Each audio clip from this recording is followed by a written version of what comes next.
لسه زيلينسكي بيرد عليه ويقول له: يا عم انت بتعلي صوتك عليا ليه؟ راح ترامب جاب اخره وقال له: بقول لك ايه بقى، احنا ما سمعناش منك كلمه شكرا من بدايه الحرب، ده احنا البلد الوحيده اللي وقفت جنبك وانت كده بتنكر الجميل. وتعصب جدا والدم كان بيفط من عروق لدرجه انه مسكه من دراعه وشويه وكان هيمد ايده عليه. حتى بص كده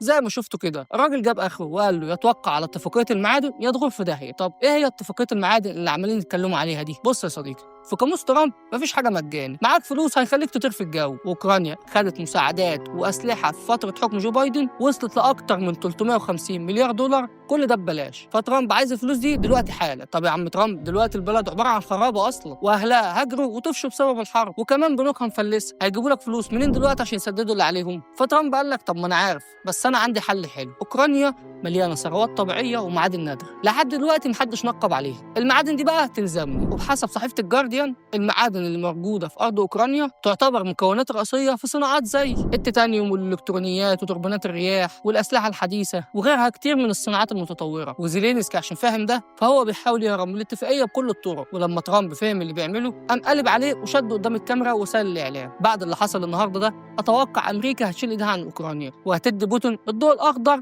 للدخول للعمق الاوكراني، وممكن بوتين خلال الشهرين دول يوصل لحد العاصمه كييف.